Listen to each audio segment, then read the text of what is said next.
bonjour. Bonjour Roger. C'est un grand plaisir en tout cas, que vous nous donnez en ce moment pour, recevoir. On sait combien vous êtes très occupé ici à Washington. Comment vous allez, hein? Ça va, Mmh, tout va bien. c'est l'essentiel. Tout va bien. Mmh. On sait qu'il y a quand même beaucoup de choses, qui vous amènent ici à Washington. Mais là, monsieur le ministre, vous assistez à la 6e revue du programme, hein, avec le FMI ici à Washington, comme je le disais. Pourriez-vous nous fournir, monsieur le ministre, un aperçu de la situation actuelle du gouvernement de votre pays, la RDC, suite à une série, d'approbations satisfaisantes, si je dois le dire ici, de la part de cette, institution, de Bretton Woods? De plus, pourriez-vous, évoquer les implications même de cette, revue pour la stabilité économique, de la RDC, votre pays? Une équipe du FMI est venue à Kinshasa il y a environ un mois ou 2 pour, s'assurer qu'elle avait tous les éléments pour pouvoir faire une revue. Cette mission a été satisfaisante, c'était une mission exploratoire et suite à cela, ils ont reçu le mandat de venir faire la revue et nous profitons des assemblées, de printemps, pour, discuter avec toutes les parties prenantes sur quelques petits éléments de réglage Mmh. avant de finaliser la revue proprement dite qui se déroulera du 24 avril au 8 mai. Ah d'accord. Voilà. Donc, Et ça donc, commence seulement. pour ce qui est de la situation du pays, comme vous l'avez vous-même sous-entendu, nous avons parcouru un long chemin qui n'a pas été facile ces 3 dernières années, qui consistait à maintenir un certain rythme, une certaine rigueur, certains équilibres fondamentaux pour préparer l'avenir, c'est-à-dire mettre le pays en situation de pouvoir espérer voir son émergence. Et pour ça, il fallait remettre de l'ordre dans les finances publiques, dans la manière de gérer les finances publiques, remettre de l'ordre dans la macroéconomie du pays. Et c'est un travail lourd, c'est un travail prenant que le commun des mortels ne peut comprendre de manière simple et évidente. Et ce travail a été fait, c'est comme ça qu'on a pu parcourir les 5 revues. Et en même temps, dans la même période, on a beaucoup réformé. On a pris des lois, des décrets, des arrêtés sur différentes questions liées aux finances publiques, liées à la gestion monétaire, liées aux réformes économiques. Tout ça, ça fait de nous un des pays qui a le plus réformé pendant ces dernières années. C'est comme ça qu'on a eu ce site jusqu'à la 5e revue. Mmh. Maintenant, c'est la dernière. On espère que ça se passera bien. Et si on y arrive, ce sera la première fois dans l'histoire du Waouh! pays que le pays achève un programme avec le FMI. Mmh. Une très bonne chose. Heu, les finances publiques, alors continuer avec toujours dans, cette idée, les finances publiques de la RDC ont enregistré, monsieur le ministre, une augmentation de plus de 28,8, hein. Quels sont les facteurs qui ont, contribué d'après vous à cette, croissance remarquable? Heu, Si vous prenez les 3 dernières années, l'augmentation est de l'ordre de 200. C'est-à-dire qu'on a plus que triplé, on a triplé le volume du budget ou des ressources, que ce soit les ressources propres ou les ressources extérieures. Et ça, c'est dû au fait que, d'abord, pour ce qui est des ressources propres, il y a eu la bonne tenue des cours globalement, même si, dernièrement, récemment, le cours du cobalt s'est plus ou moins effondré. Mais globalement, on a eu une bonne conjoncture extérieure ces 3 dernières années et aussi on a mis en place des réformes pour mieux sécuriser ces recettes. Parce qu'il y a eu une époque passée où, on avait des embellis et cet argent, n'entrait pas toujours dans les comptes du trésor. On a veillé à ce que cet argent rentre effectivement. Et enfin, 3e élément, c'est que nous avons commencé à voir un début de, heu, frémissement dans ce qu'on appelle le secteur non minier, c'est-à-dire tout ce qui conduit à une croissance, mais qui n'est pas directement lié au secteur minier. On a vu dans les BTP, le ciment qui était vraiment déprimé a repris et il a aussi porté un peu la croissance. Et d'autres secteurs, des services, les télécoms et autres, les assurances, on a vu d'autres secteurs qui ont commencé un peu à croître. Pour prendre l'exemple des assurances, nous avons plus que doublé le chiffre d'affaires consolidé du secteur des assurances en environ 2 années. Et nous continuons de mettre en place des réformes pour assurer que le secteur de l'assurance soit plus transparent. Pour vous donner une idée, nous savons que le secteur des assurances devrait, en principe, rapporter autour d'1,5 milliard de dollars et on est à peine à C'est 300, on est à peine à 300 millions. Et on était à 150 millions quand moi je suis arrivé aux affaires. Donc, nous travaillons. Cela a doublé. Oui, nous travaillons en espérant atteindre le véritable potentiel. Ouais. C'est une contribution à l'économie, contribution au PIB, contribution à l'emploi. À l'heure actuelle, les primes d'assurance sont payées à l'étranger de manière illégale et donc ça crée des emplois à l'étranger. La bataille que nous menons, c'est de nous assurer que les acteurs économiques, notamment secteur minier, secteur pétrolier, se conforment à la législation et qu'ils payent leurs primes d'assurance dans le pays. Ça fera des recettes fiscales pour le pays, ça fera de l'emploi pour le pays. C'est un des enjeux importants que nous menons. Comment le ministère des Finances, monsieur le ministre, a-t-il contribué à l'amélioration aussi de climat des affaires en RDC? Parce que sûrement c'est l'une des choses dont vous parlez ici à Washington, rencontrer aussi les entrepreneurs. Comment ce climat d'affaires se passe en RDC, en parlant aussi de l'instauration de la bonne gouvernance, en ce sens? Oui, le climat des affaires, c'est beaucoup d'éléments. D'abord, c'est l'image, la perception que nous sommes dans une économie qui veut développer le pays, qui veut apporter plus de transparence, qui veut faire progresser le pays. Et ça, c'est l'engagement politique. Nous avons la chance, pour la première fois depuis des décennies, d'avoir un président de la République qui est clairement dédié à cela, qui est sans ambiguïté par rapport à sa volonté d'apporter plus de transparence et plus une efficacité dans la lutte contre la corruption. Maintenant, ça doit se mettre en œuvre. La mise en œuvre de tout cela, c'est tout le corps qui doit travailler. C'est la justice, c'est les corps de contrôle, c'est l'administration. Et c'est une étape qui est un peu plus difficile parce que les gens étaient tellement dans des habitudes mauvaises. Et c'est là que nous sommes exactement en ce moment. Et nous prenons des lois et des mesures pour pousser les gens à plus de transparence. Il y a l'action de contrôle qui se fait au quotidien, mais il y a les réformes qui se font en toile de fond qui font que demain, ça ne sera plus possible de faire comme avant. Je peux vous donner un seul exemple, celui de la déclaration des revenus et du patrimoine.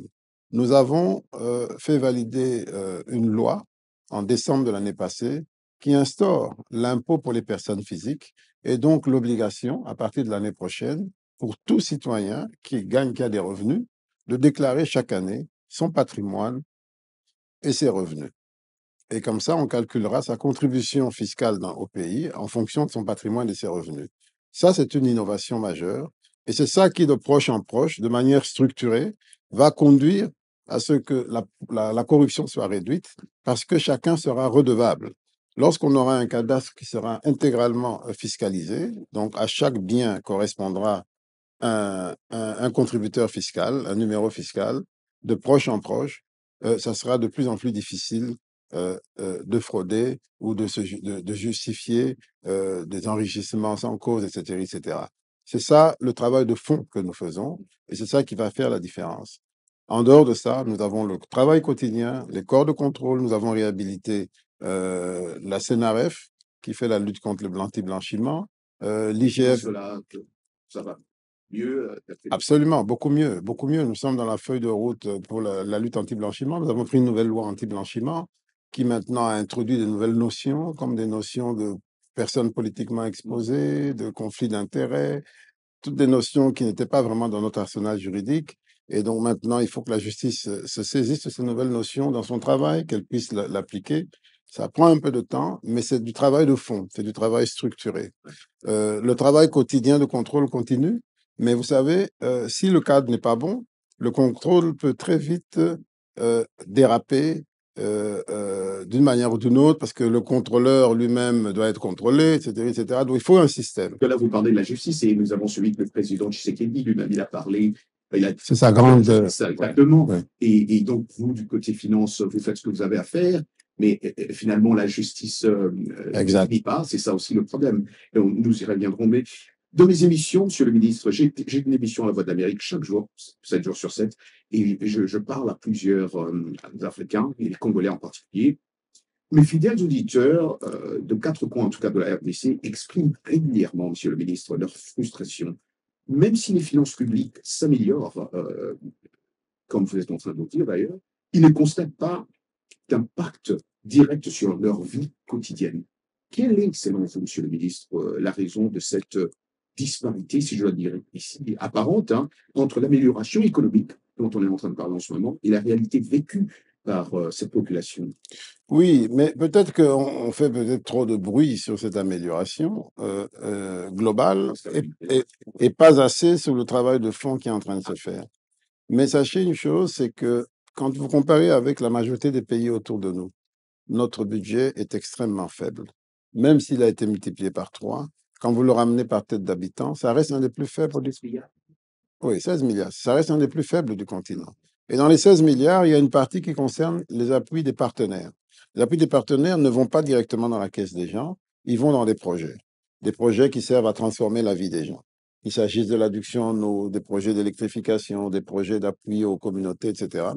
Des projets de construction des routes qui sont des projets importants. Ça prend du temps pour se mettre en œuvre, mais c'est ça qui va apporter la transformation. Je peux vous dire que c'est grâce à tous ces efforts que nous pouvons être quasiment certains que dans 3 ans, à partir d'aujourd'hui, nous aurons pour la première fois depuis 60 ans la possibilité de traverser le pays d'ouest en est. Nous pourrons quitter Banana jusqu'à Bukavu. Et ça, c'est de l'argent qui est déjà mobilisé, qui est en train d'être mis en œuvre. Les travaux, pour certains, ont déjà commencé, d'autres vont commencer au mois de mai. Ça, c'est la grande transformation que nous apportons grâce aux efforts que nous avons faits, grâce à l'embellie. Il y aura de grandes implications économiques. Donc, moi, je vis ça un peu comme parfois un papa qui gagne un peu plus d'argent et les enfants disent, oui, mais papa, moi, je veux aller à la foire, papa, moi, je veux ceci, papa, moi, je veux un iPhone. On dit, attention, cet argent, je dois préparer votre avenir. Je mets de côté pour vos études universitaires, je mets de côté, je construis une maison pour vous demain, et ainsi de suite. Je vous un compte épargne pour vous. C'est ça un peu la vérité. Et l'enfant a faim maintenant, monsieur le ministre. Oui, mais oui, néanmoins, l'enfant a faim. Maintenant, parlons de l'enfant qui a faim. Croyez-moi, au moment où nous parlons, quand vous voyez les chiffres de la masse salariale que nous avons payée, que nous payons aujourd'hui, elle a été multipliée par 4, alors que les recettes publiques, au mieux, ont été multipliées par 3. Ça veut dire qu'ils ont fait un gain. On a payé beaucoup plus d'argent et beaucoup plus de personnes. Je vous donnerai les chiffres parce que j'ai demandé qu'on me prépare les chiffres précis pour montrer l'effort qui est fait. Et même ça, j'ai toujours dit, lorsqu'on fait des progrès, 20% d'augmentation sur une année, ça fait 1,5 milliard, 2 milliards de plus. Prenez cet argent de plus. Vous savez, en termes de communication, ça fait bien, c'est-à-dire qu'on augmente, le budget augmente, mais prenez ces 2 milliards de plus, divisez-les par 100 millions d'habitants. Ça vous donne 20 dollars par habitant. Donc, si on devait vraiment les passer, alors, il en faut beaucoup, beaucoup plus pour que chacun dise oui, maintenant j'ai santé. Et c'est possible. Mais c'est possible. Mais la meilleure façon de le faire, c'est de privilégier l'investissement. Parce que l'investissement a un effet multiplicateur et il prépare l'avenir. Aujourd'hui, nous sommes environ à 11% des recettes propres qui vont dans l'investissement. Et quand on ajoute les recettes extérieures, on est à 15%. On était à 1% quand nous avons pris les affaires en 2019. On a ramené ça à 4% quand on a fait le projet de 100 jours, etc. Maintenant, on est à 11% et 15% si on ajoute les ressources extérieures. Nous préparons l'avenir. Nous préparons l'avenir. Je ne sais pas si on peut faire mieux que ça.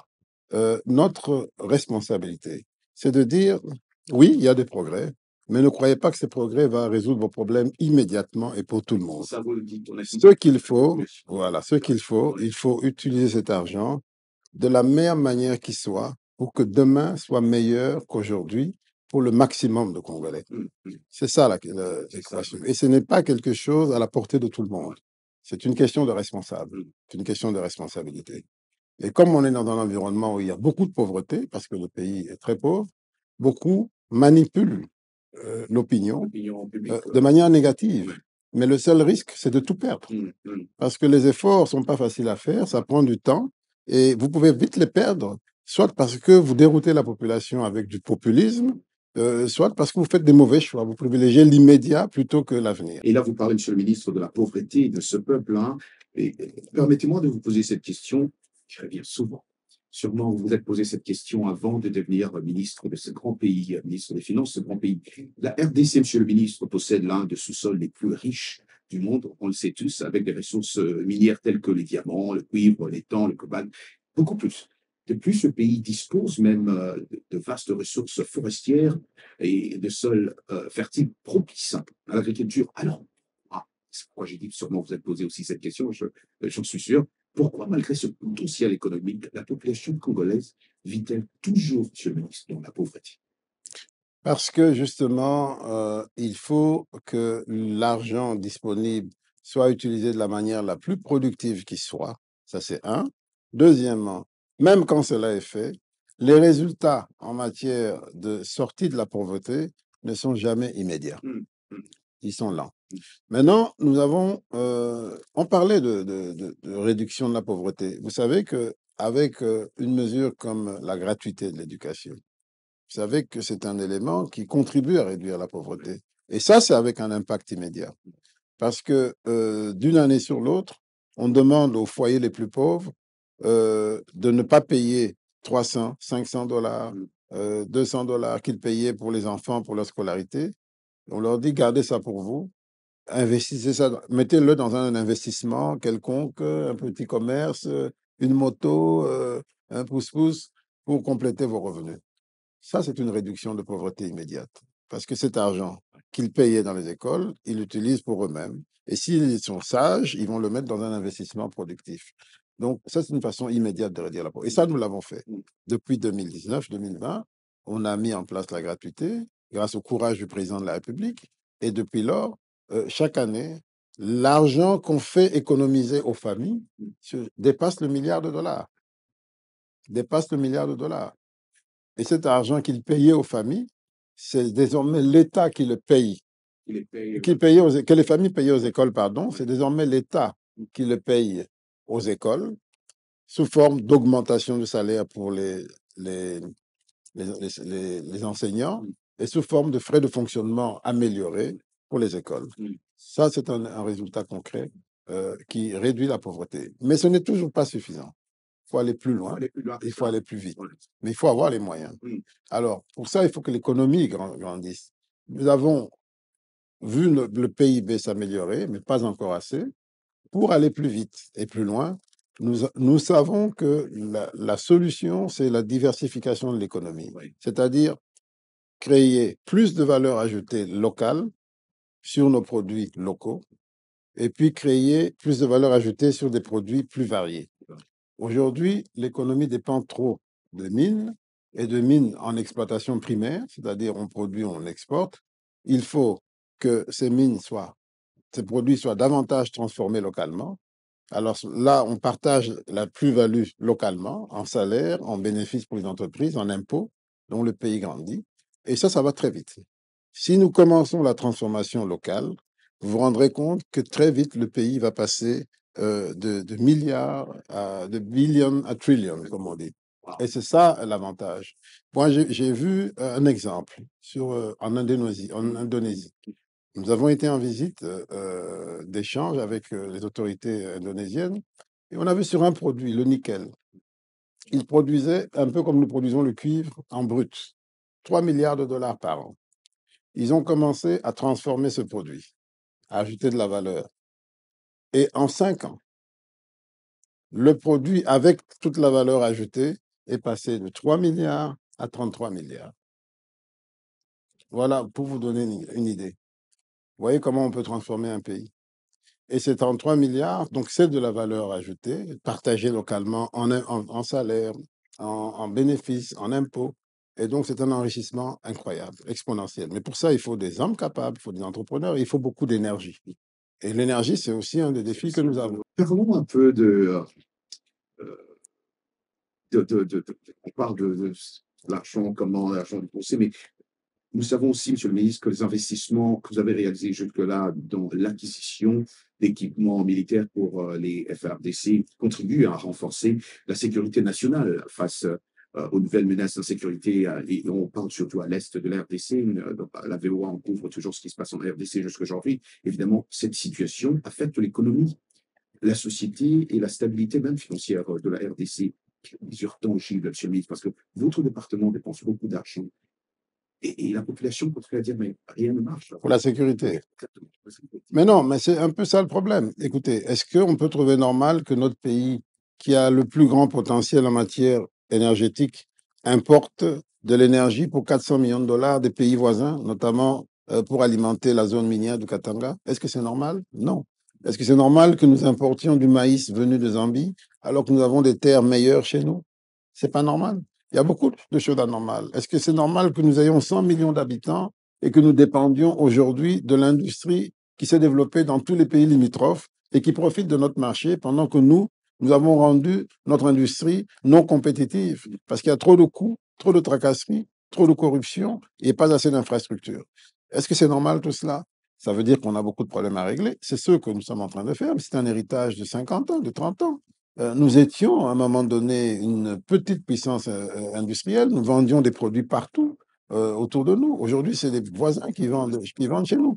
Parce que nous devons nous remettre en question. C'est tout simplement ça. C'est ça, se Et remettre en se question. remettre en question dans tous les domaines. Dans tous les domaines. Et l'armée, la sécurité n'échappe pas. Ouais. C'est la même chose. Quels sont vos commentaires sur les récentes accusations sur lesquelles vous effectuez des paiements en urgence, et vous avez été suivi, contribuant ainsi à des déficits budgétaires? Qu'est-ce que vous Non, c'est des mélanges c'est des mélanges de mauvais goût, c'est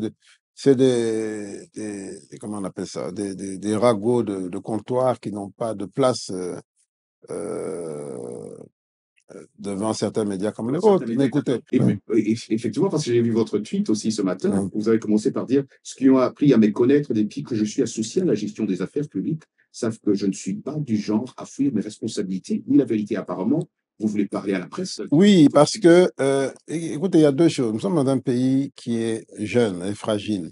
Et comme on dit, je crois que c'est une parole biblique qui dit, vous qui êtes forts, supportez les faibles.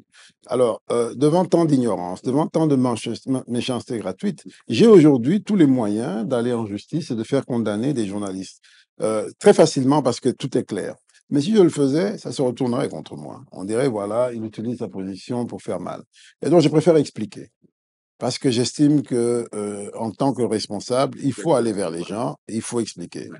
C'est tout, c'est tout, c'est Et tout, c'est ce que ce peuple veut. Écoutez, c'est tout ce que je vais faire. Mais sinon, si on doit aller, par exemple, dans le judiciaire, chaque jour ici que Dieu a fait, des journalistes, enfin, appelons les journalistes, même si on sait que c'est pas des vrais journalistes, sont payés pour insulter, pour calomnier, pour inventer des histoires. pourquoi d'après vous? Mais pour plusieurs raisons. Écoutez, d'abord, on ne jette des pierres que sur l'arbre qui porte des fruits. Je peux, en toute modestie, dire que j'ai considérablement contribué à tous les grands résultats globaux que nous avons obtenus ces 5 ou 3 dernières années. Ça, tout le monde le sait. Et donc, et puis, je suis ministre des Finances. C'est une place qui est convoitée par tout le monde. Comme la majorité des gens, malheureusement, est dans une logique de prédation, de consommation d'argent, eh bien, le réflexe naturel, c'est de dire, bon, on l'a assez vu là-bas, bon, maintenant il doit partir, nous on veut, nous on veut. C'est congolais, ça, malheureusement, et c'est dommage. Mais moi, ça ne m'émeut pas, parce que ça fait partie du processus de notre pays. Quelles sont les principales priorités de la deuxième administration Tshisekedi en matière de réforme politique et de participation civique? Et quels progrès ont été réalisés dans ce domaine? Sur le plan? Ouais. Sur quel plan? Enfin, sur des réformes du côté administratif. Ben écoutez, tout ce qu'on fait en matière de finances publiques, c'est aussi l'administration. Par exemple, rétablir la chaîne de la dépense, etc., ça fait partie aussi de l'administration. Mais on doit faire plus que ça, je suis d'accord. Je peux vous dire même, nous sommes en train de finir le premier programme avec le FMI. Ce n'est que le point de départ. De mon point de vue, ce n'est que la La préparation. préparation. Maintenant, Dernière question, on va entrer en profondeur. qu'est-ce qui reste encore à faire Énormément de choses. Je vais vous donner un exemple. L'administration, depuis 50, 60 ans, a perdu ce qu'on appelle le sens de la sélection. On ne recrute plus par des processus de sélection, on recrute par affinité. Alors que l'un des principes du recrutement de l'administration, c'est le concours. Et donc, ça veut dire que depuis 50 ans, on a une fonction publique qui s'est créée comme ça. Les gens sont entrés par la fenêtre, par ceci, par affinité politique, familiale, etc. C'est ça qui remplit la fonction publique. Et quand tu vas gratter pour savoir est-ce que chacun contribue réellement, la réponse n'est pas évidente. Et quand tu vas gratter pour savoir est-ce qu'ils sont rémunérés correctement, la réponse n'est pas évidente. Il y a une minorité de gens dans l'administration qui a les moyens de se servir, par prime et tout ça, qui travaillent plus ou moins. Et il y a une majorité de gens qui n'ont rien et qui ne contribuent pas. Il y a des gens qui ont fait des années sans vraiment travailler, sans avoir une table et une chaise. Mais ils disent qu'ils sont fonctionnaires, ils ont un numéro matricule. Alors, est-ce qu'on peut aller loin avec une administration aussi faible et qui continue de s'affaiblir? Il faut remettre de l'ordre dans tout ça. Raison pour laquelle le gouvernement a pris l'engagement, d'ici décembre, de mettre en place une véritable politique de recrutement. Même chose pour les rémunérations. Aujourd'hui, c'est très inégalitaire. Les salaires de base sont insignifiants. Les primes sont colossales, mais elles ne profitent pas à tout le monde de manière égalitaire. Il faut une politique de rémunération qui soit un peu plus transparente et égalitaire. Il faut que les gens puissent se projeter. Je commence à ce niveau, je finirai à tel niveau. Mon niveau de salaire me permet de louer une maison, de payer un crédit, etc. Il faut reconstruire tout ça. Pour reconstruire des valeurs essentielles, il faut qu'on ait une administration digne de ce nom. L'administration, c'est le socle même d'un pays. Comme on dit, la plus grande des solidarités, c'est la solidarité nationale. Elle s'exerce par l'administration. Et donc, l'administration doit être préparée, consciente, doit être appropriée, aguerrie. Vous aviez parlé de la question sécuritaire. C'est la même chose pour l'administration.